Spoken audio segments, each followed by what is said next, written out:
So the U.S. political world and really American society at large continues to grapple with what the U.S. Supreme Court seems poised to do, and that is overturn Roe versus Wade, the landmark Supreme Court ruling which legalized abortion nearly 50 years ago. Here to talk about this is Max Burns. He's a Democratic strategist, founder of Third Degree Strategies.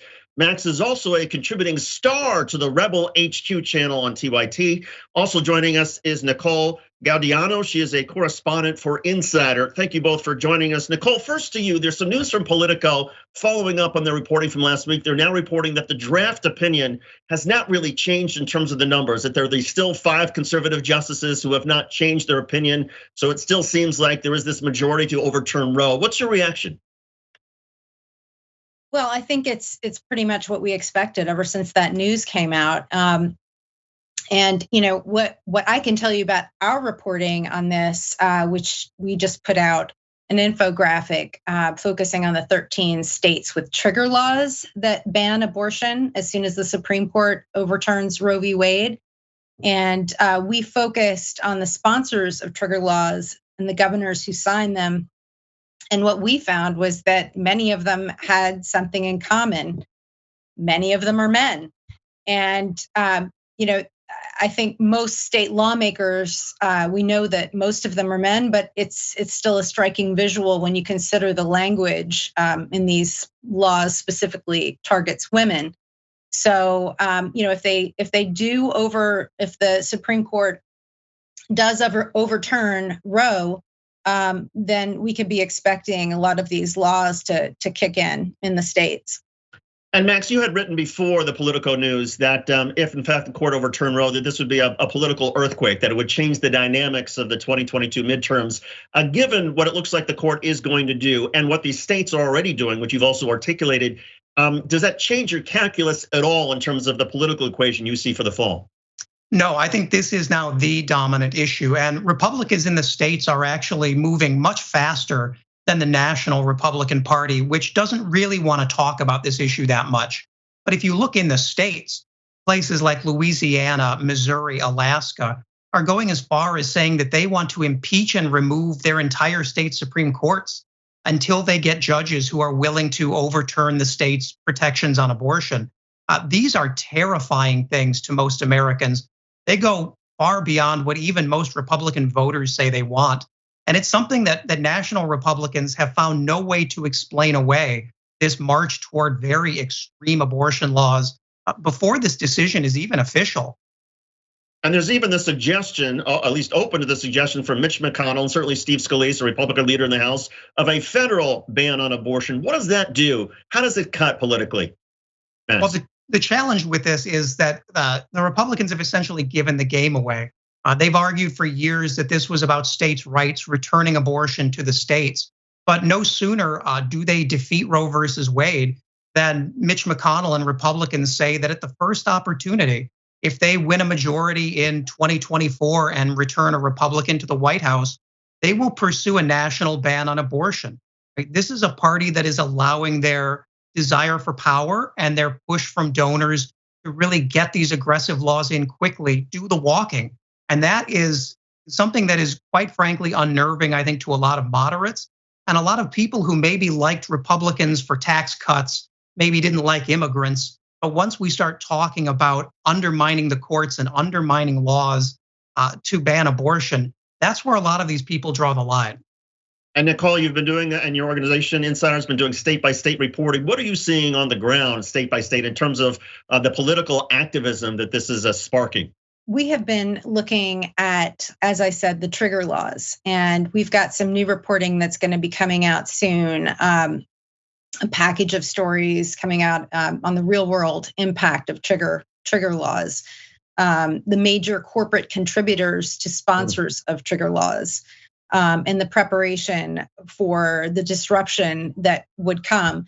And I don't, I'm not sure that they're ready for, you're seeing a lot of companies that are saying, okay, we'll pay for employees to cross state lines. Some of that is happening, and yet at the same time, they are contributing to the sponsors of these trigger laws.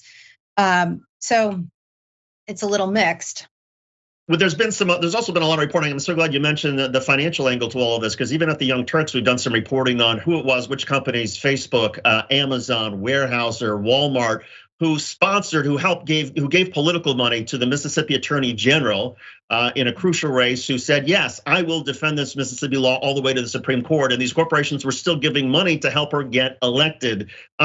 What's your sense about sort of the sudden focus that maybe the public will start to have on the connection between politics, between the money and all this, and the political outcomes, Nicole?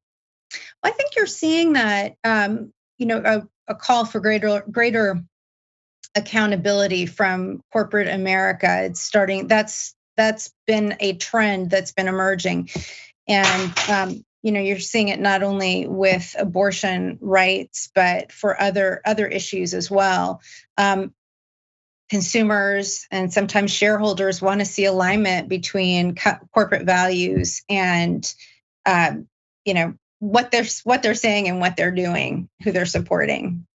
Yeah, it seems like corporate social responsibility has become a bigger issue. Max, there has been some reporting, I think it was Yahoo, I'm not exactly sure, but somebody did an article where they went and talked to suburban women in the suburbs of, I think it was Phoenix.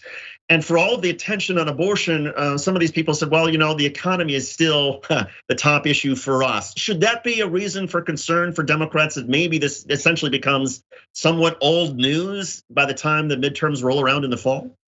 Well, one of the challenges here is Democrats are going to have to walk and chew gum at the same time on a couple of really pressing issues. And we've seen Joe Biden lean into inflation and the economy. We've not seen him lean in as aggressively on this abortion issue, which, if anything, is the unifying issue across the Democratic Party. Democrats have been looking for an opportunity to unify their base after a really difficult first year. This is that issue, but they need to push on that. And there is this opportunity because Republicans will continue to roll out these state laws. They're going to continue to struggle to explain what they've just done.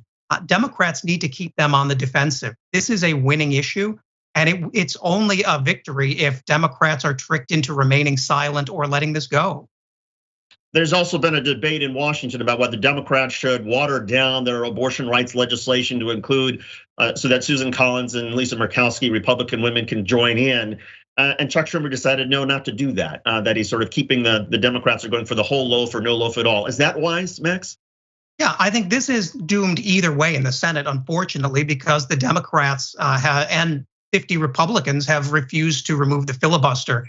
What I would like to see is now that this vote has failed and Republicans have shown their opposition, to take another smaller vote just on a bill that protects women who suffer ectopic pregnancies, and let voters see just how extreme Republicans are, how far they are willing to sacrifice the health of women to please their donors and a very extreme base.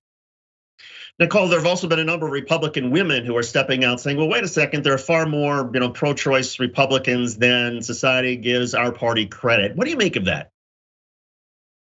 Well, I can't speak to pro-choice Republican women. We just saw Susan Collins and Lisa Murkowski vote against this bill. I think in our analysis, we found mostly men who sponsored these trigger laws, but the women who did join them were often Republican. And so, Max, I suppose that's, look, that's the rub right there. There are going to be a lot of Democrats who say, look, these are states that are making these decisions primarily by men. And so what if there are a few Republican women who come along that doesn't really make a difference? It's still taking away a woman's right. No, it absolutely is. And Democrats have to be clear that this is a fundamental attack, not just on women's abortion rights, but on the right to privacy. Some of these laws not only ban abortion, they would criminalize IUDs, in vitro fertilization. They would ban being able to get Plan B through the mail. This is a sweeping attack on privacy rights. And this is a chance to build a new coalition. But Democrats have to do that footwork. And being afraid to engage this issue, being nervous about being portrayed as too liberal is not going to play. Voters are going to expect a pushback. And if they don't see it, there will be hell to pay.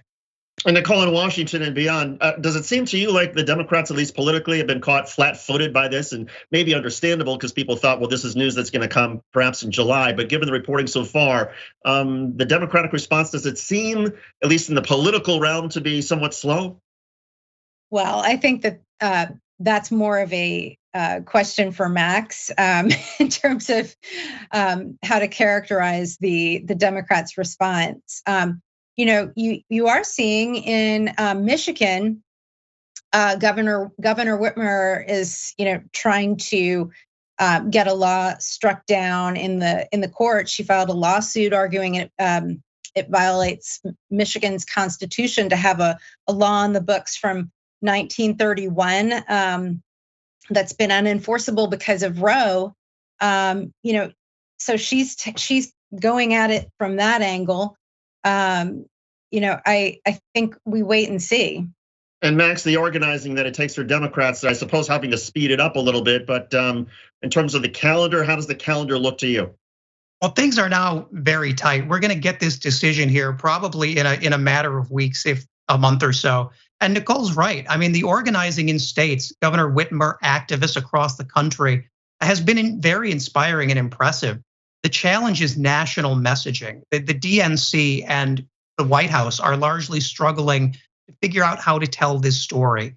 And my advice to them is, with this limited time we have to mobilize, listen to those activists, listen to Democrats in the states doing this footwork and follow their lead. They've been fighting this fight and they know what it takes. And we would not go wrong to listen. Max Burns, a Democratic strategist, founder of Third Degree Strategies, also a contributor for Rebel HQ, and Nicole Gaudiano, she's a correspondent for Insider. Thank you both so much.